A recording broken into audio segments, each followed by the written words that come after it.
number one, for all those who are listening, no, this is not like signal where everyone's visible. What's going to happen is if you like, you have a chat window on your right. Mm. You can tell us who you are, how you are.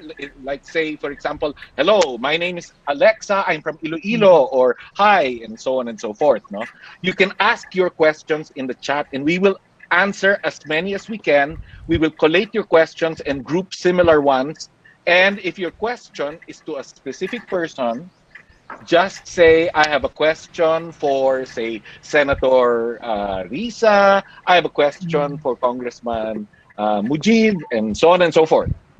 The forum is a collective exercise of many rights: assembly, expression, information, free speech, free press.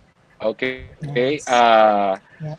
Um, it is conducted in the spirit of committed dialogue. A lot of us, kasi, have a lot of questions about where this is going, what we can do at the present, Mm. and what are our options. No, and those who come in here in bad faith to Mm. disrupt the forum will need to be removed from this virtual public square. So that's Oh. just fair warning, no, for Mm. everyone. So again, I'd like to say welcome to Senator Risa, Senator Kiko, Congressman Mujib. What we'd like to do is to, and then of course, my gracious and beautiful co-moderators, Angel Mm. and Jasmine, Curtis Smith. Um, our program is well. What I'd like to do now is give the floor to someone who will. No, we'll do that later na lang. Kasi we're running late, no? So we'll go straight into the program proper. What we will do is we will ask each of our speakers to give us 3 minutes, just 3 minutes of your thoughts on the anti-terrorism bill, soon to be law, and especially uh, why you voted the way you did. No, so I guess we should start with Senator Kiko, since he was the first one who entered the room. We'll we'll start off with you. After, by the way, after the 3 minutes, after each of you have 3 minutes, then we'll go into a conversation. Remember, we're all artists, Jasmine, Angel, and myself, and so our focus really is uh, it generally has to do with our own craft, no. But anyway, let's start off with Senator Kiko. Yes. Well, good afternoon to everyone, and thank you for having us. I have 3 minutes. That's like a Senate hearing wherein we have to ask all the questions quickly at not much time. But, hello. I wish we would be meeting in better circumstances, but this is what we have. Uh, Sadly, my understanding is this is going to be a law, the anti-terrorist bill. My understanding is it is to be submitted, forwarded to Malacanang by this week. That's the information I'm receiving. And either he signs it earlier or after 30 days upon receipt, it becomes law. Why did I vote against it? There are serious constitutional questions, particularly on respect for and for our fundamental rights. There are serious legal issues. The 14-day warrantless arrest, extendable by 10 days. The detention. This violates our Bill of Rights. The Anti-Terrorism Council that is empowered to arrest by mere suspicion. It is not a court. Uh, by and large, it is the courts that are given the power and have the jurisdiction to curtail, as a rule, curtail the freedom of citizens. No? And therefore, this too is something that I believe is a matter of constitutional, you know, imperative. There are violations, I believe, of the Bill of Rights, and of course, it's open to abuse. Under the current regime, under the current authoritarian bent, uh, this will be open to abuse. The law in itself, the definition of terrorism is broad, uh, and it's not the act, the overt act, even the to incite speech, the use of speech, the use of writings, all can be punishable, and you have a 40 years uh, uh, without parole. So clearly, and of course, in the context of what's happening in the country today, we're facing this pandemic. It is both a health crisis and a looming economic crisis, and yet the response is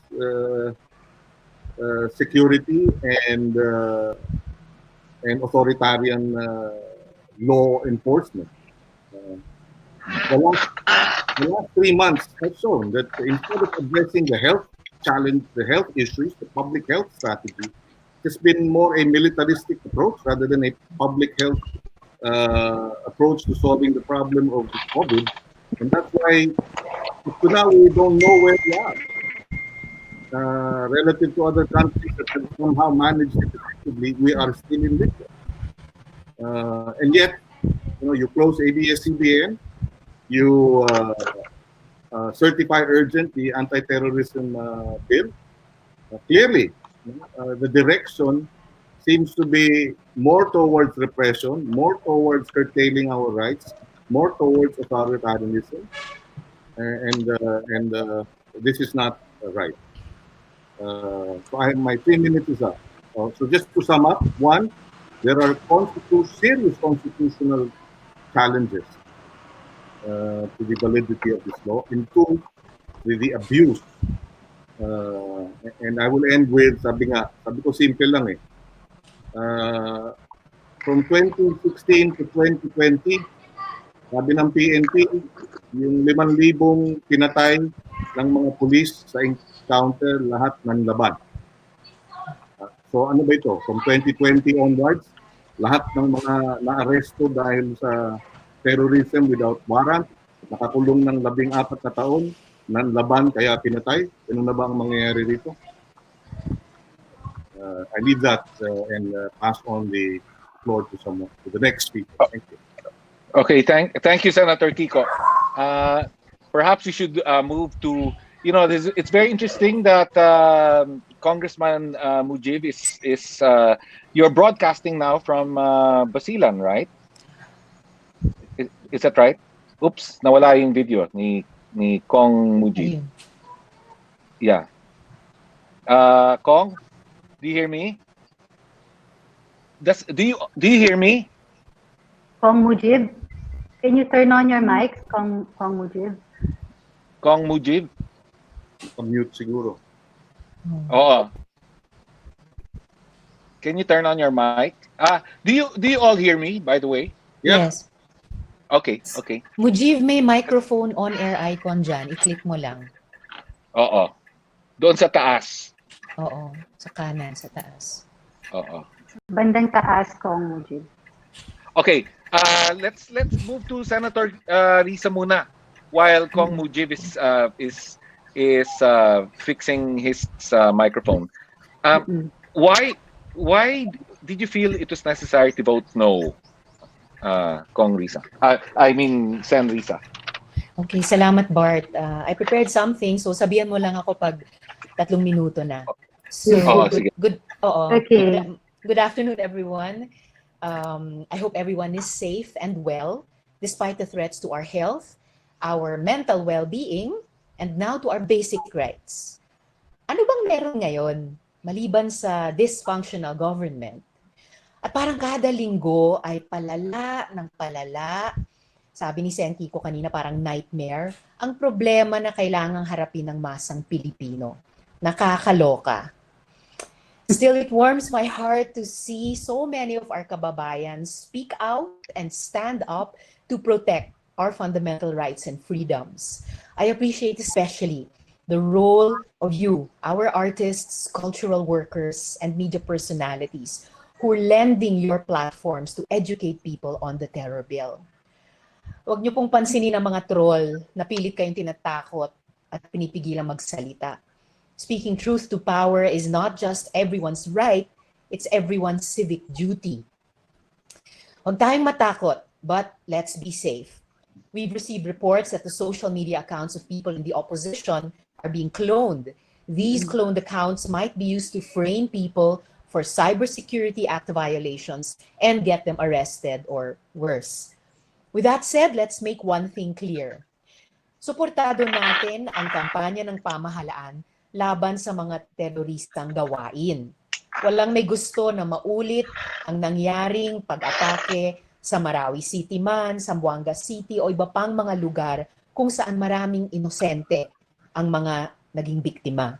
However, the threat of terrorism should not be used to trample upon fundamental freedoms and suppress dissent and criticism, especially when the government should be focused indeed on managing a health crisis that has left more than 1,000 and counting Filipinos dead. By the numbers, COVID has killed more people than terrorists have this year. The new version of the terror bill has too many provisions that I also fear can and will be used to go after not just terrorists, but critics of the government as well.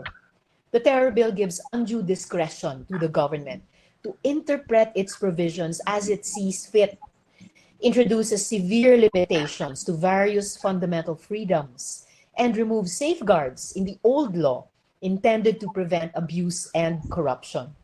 First, the definitions in the terror bill are open to too much interpretation. In this case, the terror bill redefines and expands the definition of terrorist acts beyond those that cause widespread death and destruction. Now, terrorism includes acts that damage public property, a public space, or private property, or that interfere with critical infrastructure if intended for the purpose of, among others, destroying the fundamental political, economic, or social structures of the country, or creating a public emergency, or undermining public safety. That sounds numbingly legalistic and precise, but that definition encompasses a very broad range of activity. Spray paint a public park, terrorism. Flash mob protest on a train or in a mall, terrorism. Occupy Makati. Sorry, you're now a terrorist. And we haven't even talked about forms of protest that have always been controversial, like a Greenpeace ship getting in the way of a whaling vessel, or a labor protest, resulting unintentionally in a clash with riot police or company security. I'm not saying that these things shouldn't be punished if a law was violated, but should they be punished as terrorism? Of greater concern, even incitements, threats, or proposals are now punished as well. So your post on social media talking about how you're planning a sit-down protest, calling for radical redistribution of the country's wealth on that critical bit of public infrastructure we like to call a sidewalk. Yes, you are a vile terrorist. Give your friends a copy of Les Miserables or the Communist Manifesto. The possibilities are endless. There's just too much room for interpretation.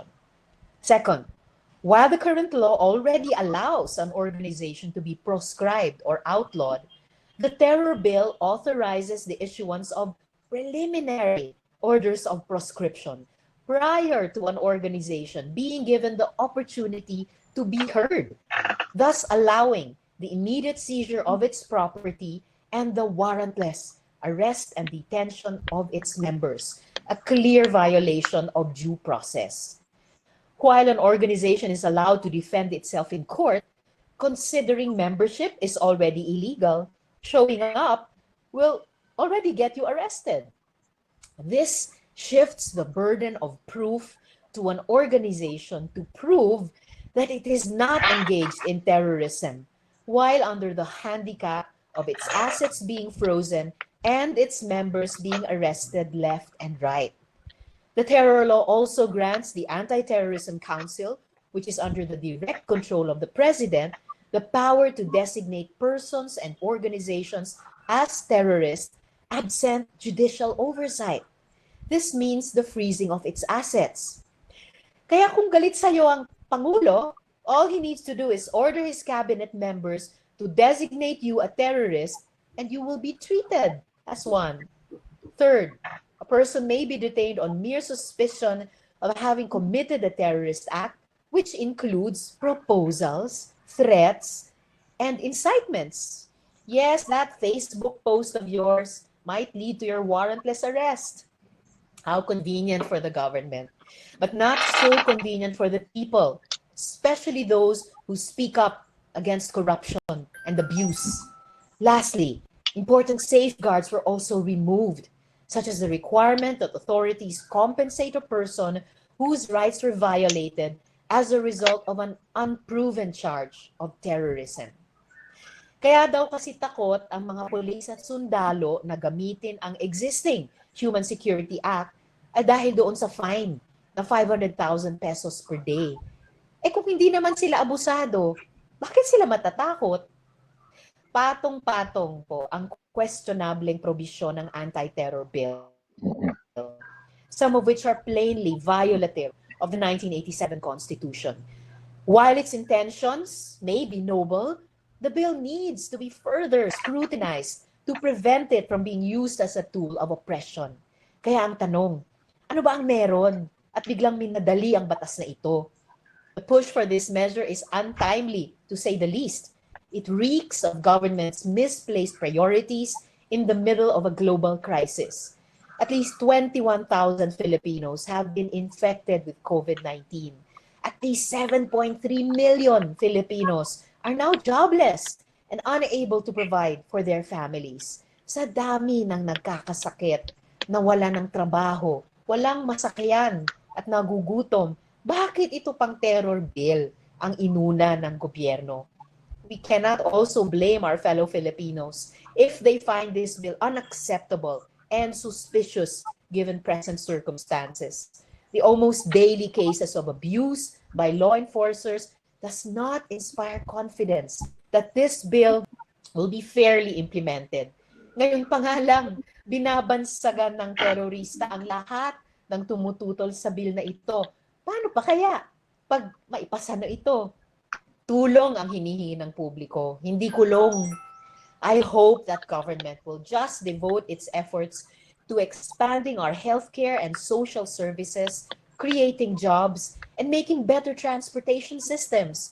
Unahin na lang sana natin ang kailangan ng publiko, hindi naming mga politiko. As of now, there is a possibility that the terror bill may not become a law just yet. Nararamdaman na ng mga leader ng bansa ang agam-agam at mariing pagtutol ng masang Pilipino sa panukalang batas na ito. We are seeing more House members withdraw their votes for the bill. I thank them for listening to their constituents. Wala namang mawawala kung mas pag-aralan pa natin itong batas na ito kaysa madiliin hanggang makaabot sa Malacanang.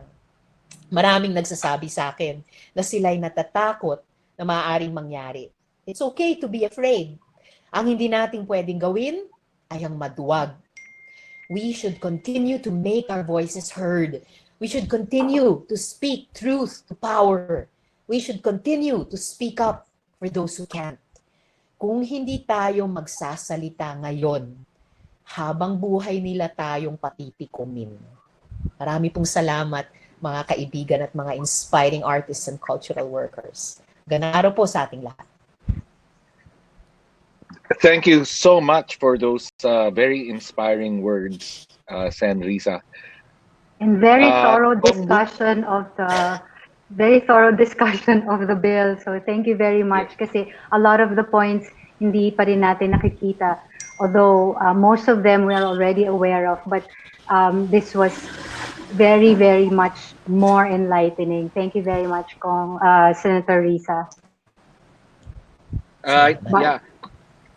Yeah, Kong Mujiv, how's your microphone? Okay na? Wala pa rin. We don't hear you. Kung wala pa rin po. Oo. Kanina okay ah. Ayan, Yan Kanina po. okay naman. okay na po. Okay na? Oh, nawala na naman. No, that was me. Sorry. Hello? Walang sound.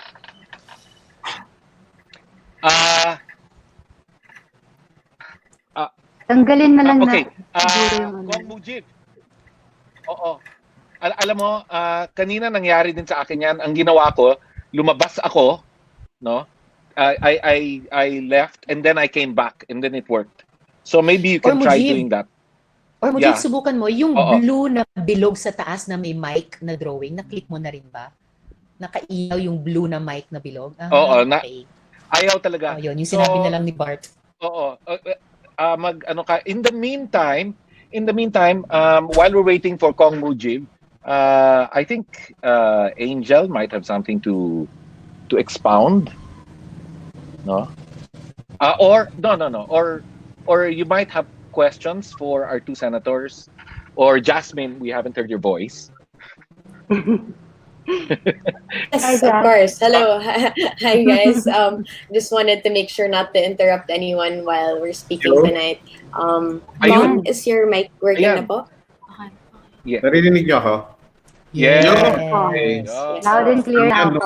muna ako lumabas. Oo. Lumabas muna. Okay. Hi, Risa. Hi. Pwede? Assalamualaikum. Hi, Walaikum Kong. Good salam. evening. Would we be able to hear why you voted no on this bill? And as our previous senators have spoken already, we would love to hear your point of view as well. Sige, good afternoon. Magandang hapon po sa atin mula sa Basilan. Una ho, hindi ako magdi-deal doon sa legality. Andyan naman si Senator Kiko, isang abogado. And of course, si Risa, kahit hindi abogado. Pero alam ko, sa karanasan ko sa kanya nakasama ko sa Kongreso, talagang pagdating sa legalidad. Magbibigay lang ho ako ng example. Marami rin ho nagtanong sa akin, bakit ako nag-no? Samantala ho, yung probinsya namin, dito founded yung Abu Sayyaf. No? So far, kung alam natin, yung Abu Sayyaf, ang unang teroristang organization dito sa ating bansa, at yun din ang natag ngayon. So sinagot ko lang ho ng simple.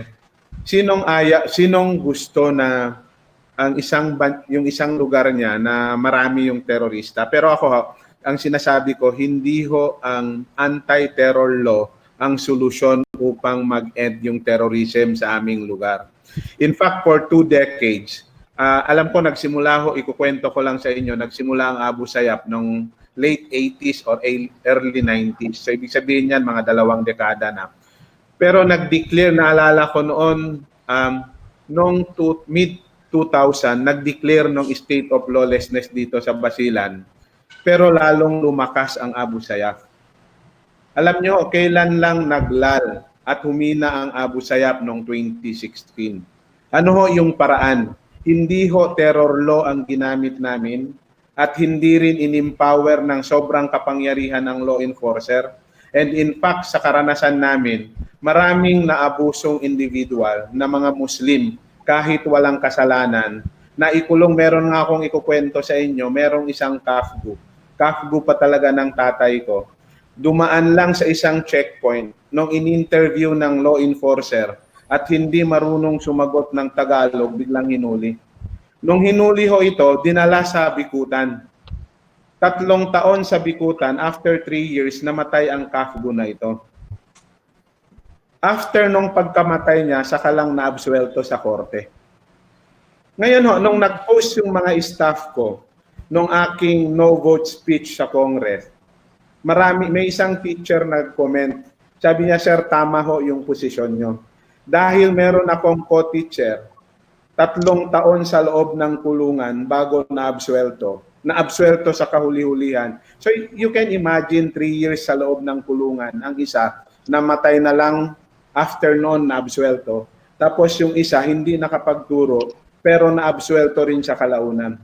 Ngayon ho, during the interpellation and debate sa Congress, una, siyempre, yung bill na to, hindi na ho ito yung original na bill na minungkahi sa Kongreso.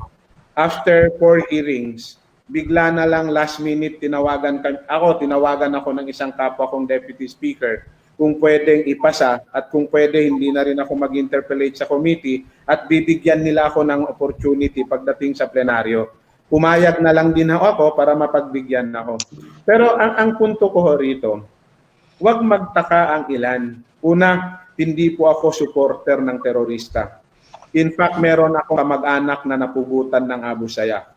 Tauhan ng pamangkin kong mayor, 3 napugutan ng Abu Sayyaf. So walang dahilan para maging supporter ako ng Abu Sayyaf at terorista. In fact, mas gusto ko matapos yung terorista. Tingin din ho ng ilan ba na gusto ko yung nangyari sa Marawi. Ayoko mangyari sa Marawi. Pero ang lagi ko hong sinasabi, baka itong terror law na ito, lalo nating papalakasin ang mga terorista dahil vulnerable ito sa pang-aabuso ng ating mga law enforcer. Kung nangyari ito noon na walang Human Security Act of 2020, tulad nung binanggit ni Senator Kiko, na in-expand, suspect ka pa lang, pwede kang ikulong ng 14 days, extendable hanggang 10 days. Suspect ka pa lang, wala kang kaso, pwede kang arestuhin. Pangatlo, wala na hong protective clause dito. Tinanggal nila yung 500,000 na multa kung meron kang maaresto na mali. Ang sinagot sa akin dyan ng mga author nung debate sa Kongreso, sabi nila naging deterrent. Sabi ko, bakit magiging deterrent? Kung tunay naman tama ang inaaresto nyo, bakit takot tayo mang-aresto? Pero kung pang-aabuso ang gagawin natin, walang dahilan para hindi tayo magmulta. Pangalawa ho, bakit tayo matatakot na mawalan ng ebidensya? Samantala, inalaw na ho tayo na mag-voice recording doon sa mga suspect. Pupunta ka lang ng Court of Appeals, mag-petition ka, pwede mong i-surveillance, pwede mong i-record yung conversation, more than enough na yon na ebidensya. Pero bakit tatanggalin pa natin? Halimbawa, kung ikaw yung tatay o nanay or naghahanap buhay sa pamilya mo, ikaw lang ang nagpapakain at nagpapaaral sa mga anak mo.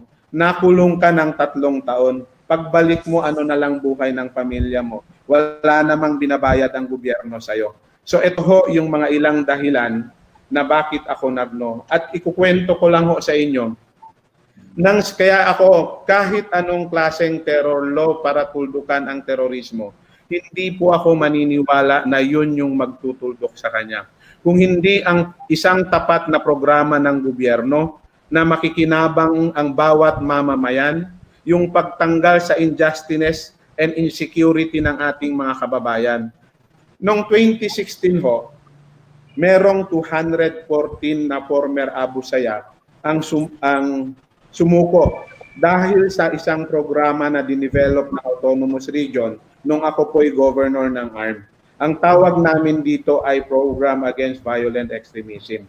Sa loob ng 2 taon ho, 214 na Abu Sayyaf ang sumuko sa gobyerno at nagbagong buhay. Ano ang ginamit namin? Binigyan lang ng oportunidad at ang mga religious sector, binigyan sila ng bagong indoctrination para magbago yung andar ng utak nila. Sa 214 ho, 7% lang ang nagsasabi, sumama kami sa Abu Sayyaf dahil sa ideolohiya.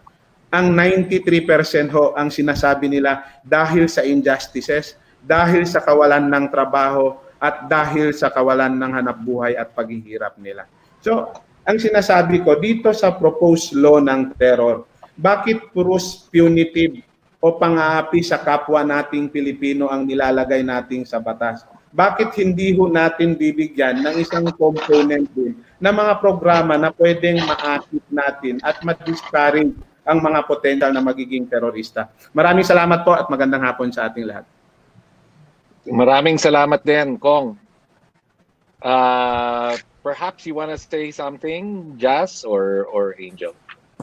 I leave the floor to you, ladies. Yes, Kong and our senators tonight, we just like to acknowledge our audience or our participants who have joined us this evening, sa lahat ng mga artists and all the different types of artistry or filmmaking, whatever it is. If you are a writer, if you are also a producer or an actor, whatever it is that you are concerned about your form of art, thank you for joining us tonight. We have a total of 439, I believe, registered participants, and we already have 381 with us live in this room. So thank you for joining us. But we do have some questions that have been asked already, and some of them repeatedly. So perhaps we would like to throw some of them over to you and get the ball rolling for a conversation amongst us artists with you guys, our lawmakers. So for the first question, Angel, would you like to begin? Okay. Maraming nagtatanong kung bakit daw nag-yes yung most of our senators to this bill, like sina Senator Drilon. Bakit daw sila umoo dito? Would you like to answer that, our dear senators? Well, they all have the reasons. In fairness to Senator Drilon, yes, he voted in favor of it, but this bill was pending since 2016, and pinakamahabang actually interpellation sa kanya. Pinakamaraming proposed amendments din sa kanya. No? So talagang tinabaho niya, and I guess he has his reasons why eventually he voted in favor. But I'd like to put that on record that he really tried his best, given all the the entire weight of the majority. Of course, the Senate President. The Senate President, if I'm not mistaken, is a principal author. So, ayun. So yun siguro. But the rest, well, maybe we should ask them. But I cannot explain on their behalf. There's another persistent question na ano daw ang magiging impact of the withdrawal or change of votes of some legislators on the enactment of the bill? Pwede pa ba daw magbago ang sitwasyon? So, if I may just quickly sa Senate. The Senate, that's hindi na pwede yun. We have, the Senate rules provide that you only have 2 session days from the time of your yes vote to seek a reconsideration. In fact, those who voted no cannot seek a reconsideration. So that 2 days was from February 26. So wala na. As far as the Senate is concerned, none of these senators can actually ask for an exchange, a reconsideration, because the rules do not allow that. Saka mahirap. Can you imagine after 3 months of having vote? I mean, for other bills. 4 months. 4 months, di ba? Wala nang katapusan ng legislation. Pwede palang pakuhin sa kalagitnaan. So there is a reason for that. So sa Senate, wala nang changing of votes yan. So it's all up to Congress now. Actually, sa Congress may mga nagbago kasi ang original lang na pumoto is 31, no? Pati yung abstention nasa 29. Pero alam ko itong lately, merong mga 20 ata. Ang iba nag-abstain at ang 15 nag-abstain, nag-withdraw from authorship. Then ang iba talagang nag-no, parang 5. So ngayon ang boto is 36. which I think is unprecedented, speaking as an outsider sa Never, House never ngayon. nag-happen sa Oo, Congress. di ba, Mujiv? At mukhang yung ibang colleagues nyo na pinapalitan yung boto nila sa abstain or or Hindi, no tingin or ko, withdraw yung authorship ang dahil iba, Sen. sinusulat daw Risa, yung constituents. may mga sumulat sa kanila mga Yes. constituents nila. Halimbawa, Exactly. Masbate, parang may pressure ngayon. So tingin ko, ang iba, talagang entire Quezon City ata rin, nag-no sila, no? Karamihan. Galing. Tapos, Galing. nag-abstain ng iba. Okay. So, pambihira, di ba? Unprecedented. Parang isang klase ng people power. As Jasmine has mentioned, marami tayong attendees from our industry, from the arts. So maybe we can raise their questions kasi concerned sila, how will this directly affect us? Yeah, especially those who have to express themselves freely and whose art is dependent on freedom of expression and speech and of writing, no? May may mga ramifications ba ang law na ito sa freedoms? You know, for me, really, this is like, you know, deja vu. It's the Marcos dictatorship all over again. During the dictatorship, under the Marcos regime, I had the chance to work with and shortly thereafter with the late Dino Broca, not on a film, on issues that were affecting the nation then.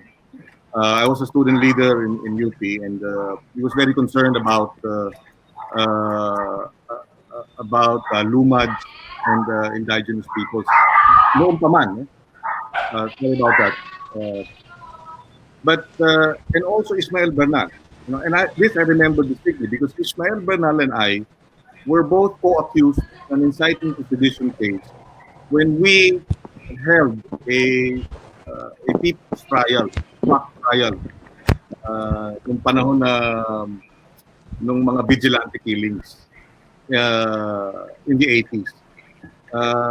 So this is like martial law all over again. We will, and I anticipate we will have a lot of outspoken artists who have been, very critical, potentially facing, harassment cases at this time. And that's very troubling. That's very troubling. Mm-hmm. I just Googled yung freedom of expression. Actually, sa word freedom pa lang, yung unang nag-pop up, freedom of expression. At yung freedom of expression ninyong mga artists and cultural workers and media personalities is right at the heart of this. Sa Article 10 ng International Convention of Human Rights. Article 10 protects your right to hold your own opinions and to express them freely without government interference. This includes the right to express your views aloud or through published articles, books, or leaflets, television or radio broadcasting, works of art, the internet, and social media. So, ine-encompass lahat ng mga creative products and services and processes na kayong mga artists ang daluyan. So, kumbaga, kayo yung holders ng Article 10 ng Human Rights, freedom of expression. Tanong ko lang, no, kasi may nagtanong dito sa chat box, no. Saan na ba 'yon? Sabi niya, kasi sinasabi ng office ng speaker na protected daw ang mga rights na 'yon, hindi kasali daw sa what's this? What can you say about that? Or is that pampalubag loob or kasi ang sinasabi nga ninyo napaka labo ng mga definitions, baka mag-seep into the yung ba yun? Or did I just answer my own question? Pwede actually ganito, ang binabanggit nila kasi diyan na pwede. Halimbawa, Doon sa provision kasi advocacies, protest, everything, pwede. Pero meron kasing however. Tapos ang magdedetermine ng however na to, yung law enforcer. Halimbawa, kumakanta ka sa isang rally, di ba? Halimbawa, sila Noel Kabangon, kakanta sa isang rally. Tapos ang laman ng kanta nila, manawagan ng pagkilot o maniwagan ng barikada. Tapos biglang may nagbarikada. Tapos sabihin ngayon ng pulis, biglang binuwag ang barikada na yan. Tapos nagtakbuhan, nakabasag ng mga salamin, maraming properties ang nasira. Sino ngayon ang magdedetermine na hindi act of terror yon or simpleng protesta? Siyempre, yung law enforcer yung magdedetermine nun. Tandaan natin, even wala yung panukalang batas nito, ang daming pang-aabuso na ginagawa, yung ilan na law enforcer. So, yun yung nakakatakot actually rito eh. Hindi yung ako I do agree naman talaga yung intent ng batas is to end terrorism. Pero ang problema nito kasi, kumbaga yung mga provision doon, ang laki ng room for interpretation. Yun yung nakakatakot doon. Yeah. Lalong-lalo So, sa katulad ng Muslim. Ano ko lang, halimbawa may pagsabog ng bomba. Agad ang i-raid mo dyan, mga Muslim communities. Tapos pag ang issue halimbawa ay sabihin na nag-aalboroto ang tao, sabihin mahina ang law enforcer, kalaki-laki ng pondo nito, mahina yung intel nila, biglang ang gawin lang naman ng ibang law enforcer, manghuli ng isang Muslim at sabihin nahuli ng terorista. Para sabihin lang sarado na ang kaso. And in fact, maraming pangyayari na ganyan and well documented by mga Muslim lawyers na nasa human rights na institution.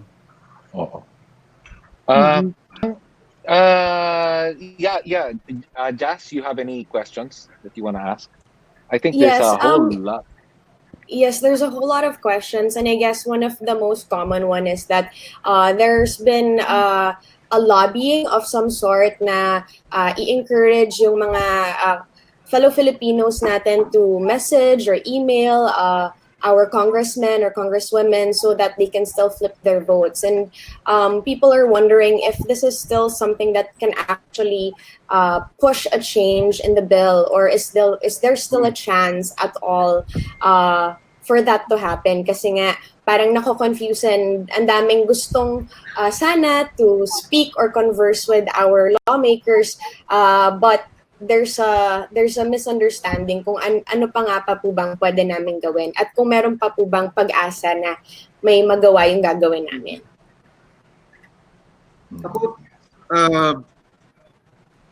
sabi nga nila habang may buhay may pag-asa. So, tingnan natin. Ang example lang dito, no? Baka lang kasi kulang ang panahon. But if I recall correctly, this was 2017 ata ito, yung during the budget debates for the Commission on Human Rights at nagpasa yung House of Representatives na i-reduce to 1,000 pesos yung budget ng Commission on Human Rights. This really created an uproar. And a lot called their congressmen, called their senators saying this is not right. Bakit nyo pinawasan? In fact, I remember one, si Sister Mary Jan Mananzan. Tinawagan mismo niya yung kongresista. Sabi niya, you are a product of this school. Bakit hindi mo ganun. You know, and eventually what happened was because of people calling, writing their congressmen, writing their senators, nabago, na ibalik yung budget ng Commission on Human Rights. So that is a clear example of a people power being directed towards governmental action that they perceive to be abusive and therefore wrong. So in this case, sulatan niyo pa rin, di ba? Padalon niyo pa rin yung liham ninyo, i-post niyo pa rin sa respectfully, please explain why did you vote for it. We are afraid, etc. Express your sentiments. These are human things. But having said that, even assuming that another track would be bringing this to the Supreme Court, I would say the Supreme Court justices are also human beings. They have, they have families, they have relatives, they have who talk to them, who they talk to. Kung pwedeng kausapin, dala ng rehab, etc.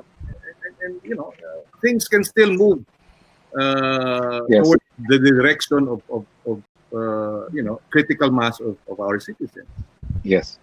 I was also told today, no, na even if it passes into law, then it enters a new the wait, erase.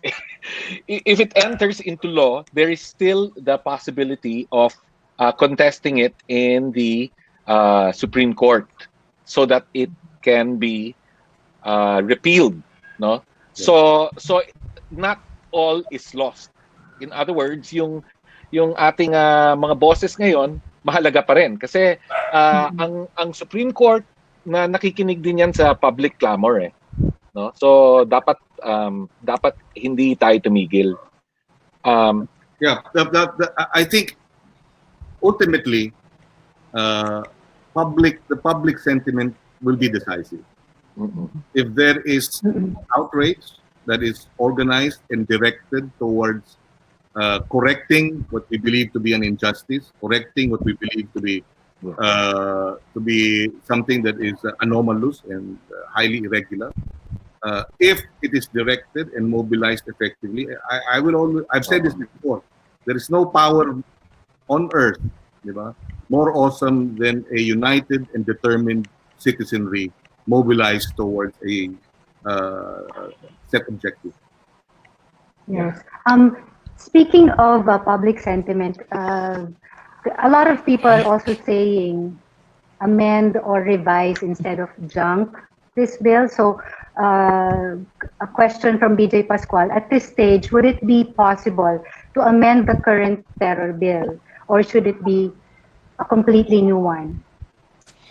Medyo advanced na kasi yung stage ng legislation nito.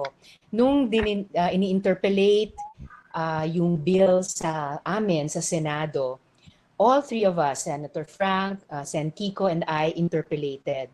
We all proposed amendments. And then, dumating kami sa sandali na kailangang bumoto. So we each voted according to how we felt. Kayang pigilin yung pag-aabuso nito or hindi kayang pigilin yung pag-aabuso nito, the way it was formulated. So, it's a bit past the time, at least for the Senate. May pag-asa pa ako also as an outsider to the House na if this unprecedented momentum can be sustained at mas maraming constituents talaga makakukumbinse yung representatives nila to change or withdraw their vote, then kahit na ipasa sa amin sa Senado, if there is no passage in the House, di ba, ano talaga ang itatransmit na enrolled bill ng House sa Office of the President? Ano ba talaga ang pipirmahan? But then, if worse comes to worse, there is still that next step at the Supreme Court. And again, I agree, we should exhaust all remedies. Kung maipanalo doon, no, that would be beautiful. At kahit hindi, if worse comes to worse also there, still the opposition of the citizenry must be sustained.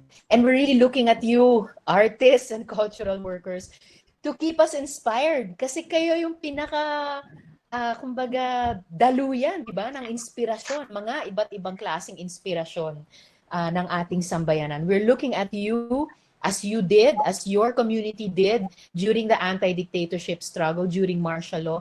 We're looking at you to keep us inspired, to keep that flame of hope alive in our hearts, to lead us in all creative, all active, nonviolent ways of showing what people think about this law, of showing us how to, insist on the proper response to the health crisis, economic crisis, the democracy crisis. Ngayon talaga ang mga crisis ngayon. Hindi yung hinihingi ng batas na ito.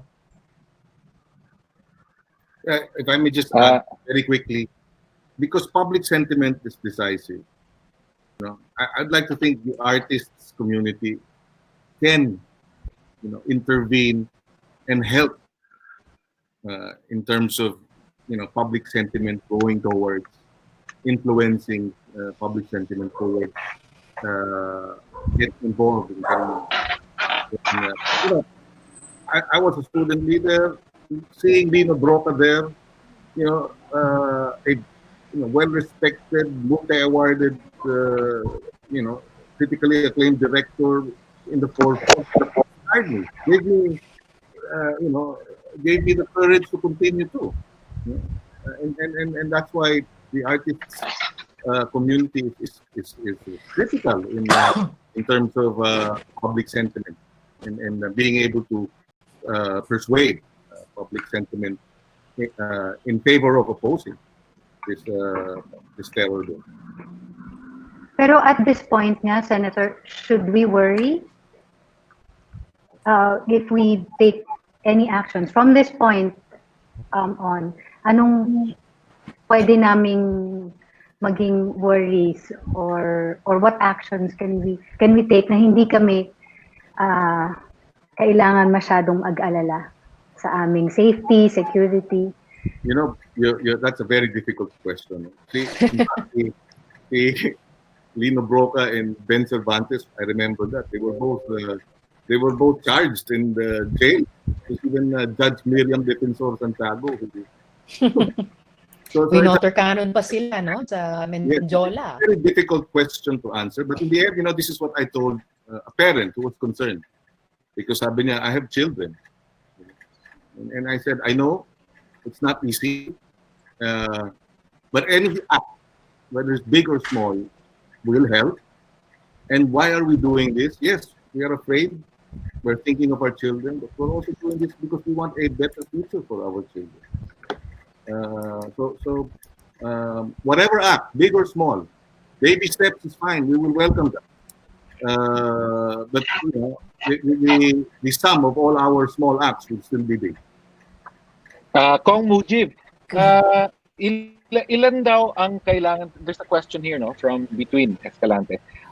Ilan daw ang kailangang votes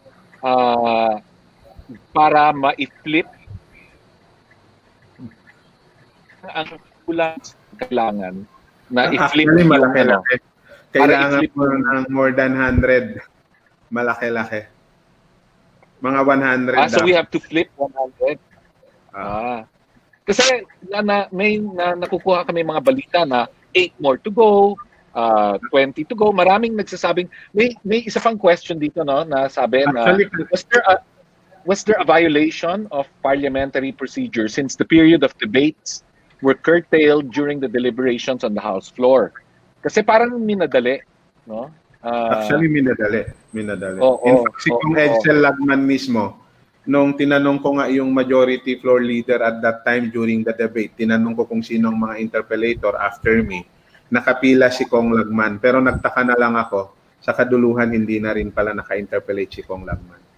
Tapos the next day, nakita ko yung explanation during the votation, sinabi ni Kong Lagman na sinabihan na siya wala ng time for his interpellation. Pati ito, actually naintindihan ko si Kong Rufy, bakit talaga nagbago, no? Kasi actually siya isa sa mga principal author. And in fact, during my interpellation, siya yung nag-explain. Kumbaga siya yung nag-defend nung proposal. Pero sa totoo lang yan, nung after 4 hearings, yung ikilima kasi, nag-decide yung leadership ng yung committee na i-adapt na lang yung proposal, yung batas na galing sa Senado para nga mabilis para hindi na magba-bicameral. In essence, yun talaga yung alam ni Sen Kiko at Risa talaga usually sa lower house ginagawa talaga yan. Pero hindi yun, kumbaga kung democratic processes, kung tutuusin,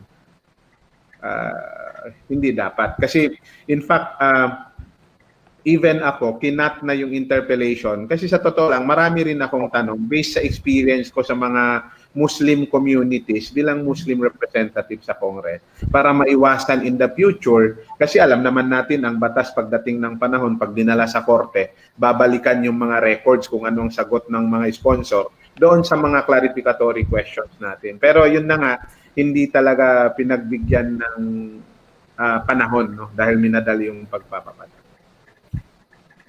Pero Uh, Congressman, ano yung naging sistema ng votation sa Congress? Was it Zoom, Viber, email? Actually, 25 lang ang nasa plenary. Ang karamihan naka-Zoom na yon. Kasi yung agreement talaga na dahil sa physical distancing is 25 lang kasama maliban sa mga secretariat yung present sa loob ng plenary. At ang more than 100 noon bumoto via Zoom. Kaya ang iba naman kasi merong Viber group yung members, so doon sila bumoboto. Kaya mapansin ko rin halimbawa mapapansin din namin pag merong sabihin niya paano ba na-record yung boto ko? Pag sabihin yes, ay hindi ako yes. Kaya makikita mo yung mga nagbabago ng votation. In fact, kahit kanina meron pa akong mga nakita. Can I just ask, I guess ang dami ring nagtataka din po kasi kung bakit po ba kinailangan i-revise at gumawa ng panigbagong version ng anti-terror bill kung meron naman na po tayo. And sinasabi ng marami is it's because luma na po siya and kailangan na talagang i-update, which we all understand naman that this happens continuously in a developing government. But bakit po kailangan i-rush or bakit kailangan ngayon ng bagong anti-terror bill ba? Ma'am, sumagot ako dyan, no, based sa lower house, Sen Kiko, Risa. Ang sagot dyan, una, nung umpisa ng committee hearing, tinanong namin, bakit ba kailangang baguhin? Meron na bang evaluation or assessment effective talaga yung Human Security Act of 2007? Ang sagot naman, wala. So tinanong namin, bakit ba kailangang baguhin? Ang sagot ng mga sponsor, simple. Una, kailangang palakasin. No? Kailangan palakasin yung bata. At ang sinasabi nila, naging deterrent sa pag-aresto. In fact, ang sinasabi nga nila, 3 lang ang nakakasuhan under Human Security Act of 2007. Dahil naging deterrent yung provision, yung section 15 ng Human Security Act of 2007, ito yung pagbabayad ng 500,000 kada araw pag nagkamali ka ng inaaresto mo. So yun yung nag-deterrent. Actually, yun talaga. Aside doon, siyempre, pinapalakas nila yung ilang provision. Halimbawa, yung suspect ka pa lang, may warrant o pwede ka nang huliin, i-detain ka ng 14 plus 10 days, wala yan sa old version actually. So Kong Mujib, in order for this to pass, it really needs 153 yes votes. Kung kung in attendance lahat at boboto lahat. So pero itong nagdaan, yung original votation, alam ko nasa 200 plus ang in attendance dahil 173 ang original na boto. Yung una 31 yung no and 29 ang abstain. Pero ngayon nakita ko parang 159 or 160 plus na lang ang yes, tapos naging 36 ang no, Abstain. Tapos nagdagdagan din yung abstain. Pero ang point ko, actually, immediately the next day, after ng votation, humingi ako ng kopya kasi may mga kaibigan din para makita namin ilan talagang botohan. Pero sa totoo lang hanggang ngayon parang hindi pa na-release kung ano yung real score. Kasi nga ang sinasabi, may mga humahabol na nagbabago ng boto. So sana mapaliktad ang sitwasyon. Sana talaga. Totoo bang yung iba bumoto through Viber at saka through Telegram, ganon? Hindi, Viber at Zoom. At Zoom lang. Zoom. Okay. Viber. Kasi may Viber group ng all members. Magsabi ka lang ng yes sa House Bill, blah, blah, blah. Or pagdating sa Zoom. Pero actually, usually ang votohan nasa Viber. Para on record. Okay. Alright.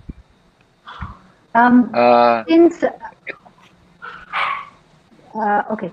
I just have a question. Kung hindi maayos yung pagka-deliberate nito sa Congressman Mujiv, hindi ba questionable yung validity? Hindi ba magiging void yung bill? Actually, ma'am, hindi na kasi inadapt na lang yung position, actually, yung bill na pinasa ng Portion Senado. ng So, ang magandang tanong niyan, yung dalawang senador, kumusta yung interpellation and debate pagdating doon sa I mean sa Senado. And in fact, ako ang tingin ko yan, pagdating ng panahon, pag merong kaso-kaso, ang titing ng records, dyan yung record na lang ng Senado. Kasi pagdating sa lower house, wala talagang period of interpellation and debate pagdating sa plenaryo. I think in fairness sa Senate, I don't know if Kiko also shares my impression, pero naging mahaba-haba din naman yung interpellation sa amin. 7 session days ba yon, Kiko, na dinebate natin yan. And we each presented our proposed amendments. So I hope na kung for example, citizens groups will indeed raise this bill, or if it becomes a law, raise the issue of its constitutionality sa Korte Suprema, I hope na maging helpful sa ating mga justices yung documentation ng deliberations namin sa Senado. And then dagdagan ko rin yung tanong kanina na should you artists and cultural workers be worried, and what else can you do right now to change the course of events? Siyempre, I think all of us as fellow Filipinos, dapat talaga nag-aalala. And that's why the three of us and some of our colleagues voted no to this bill. Pero tuwing kausap ko, lalo na yung mga estudyante, mga kabataan, sabi ko talaga lagi na okay lang matakot. Kasi nakakatakot naman talaga eh. Wag lang tayong maduduwag.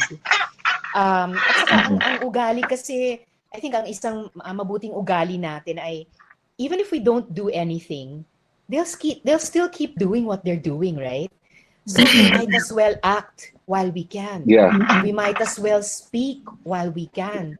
You might as well continue practicing your craft and all the art that is in your heart and souls while we can, before the waters close over our heads. Kaya, anong magagawa nyo bukod sa mga sinabi na ni Sen Kiko and Rep Mujiv, in the coming days, no matter what happens and what doesn't happen sa lahat ng mga legislative, Supreme Court actions ng mga Pilipino, help us, lead us in undertaking all the protest actions that only artists and cultural workers can conceive of and can lead. Diba sinasabi ng mga estudyante ngayon, Sen Kiko was a student leader. I know Rep Mujiv was also in the student movement. I was a student activist since high school. Ngayon, yung mga bata, they're saying, ano ba yun? Aktivismo, hindi terorismo. So kayo makapagsasabi, this is art, not terrorism. This is the soul of the Filipinos speaking, not terrorists speaking. So kayo yung may K, you lead us, we will follow. Oo nga, I just Wonderful. I just got this question from Marlon Ramos of Inquirer. Question to Jasmine and Angel.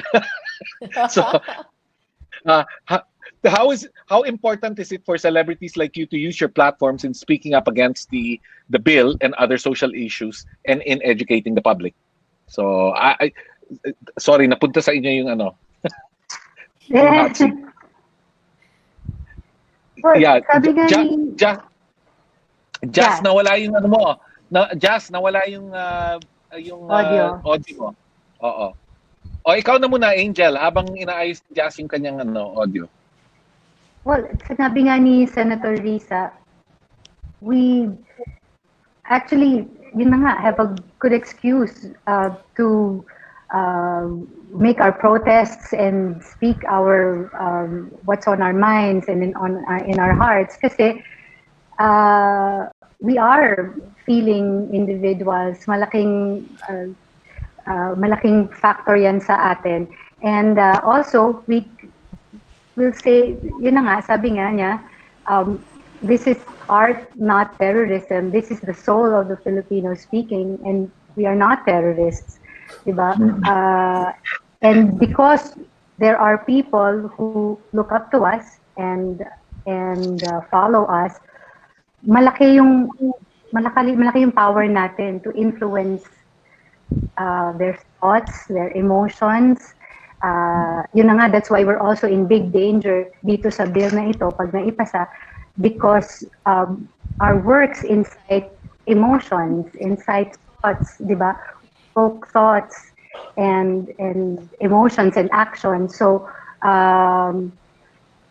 ngayon pa ba tayo mag-ito or itodo na ba natin to, di ba? Because I think, yun na nga, we have the power to be heard. So I think we need to use that power.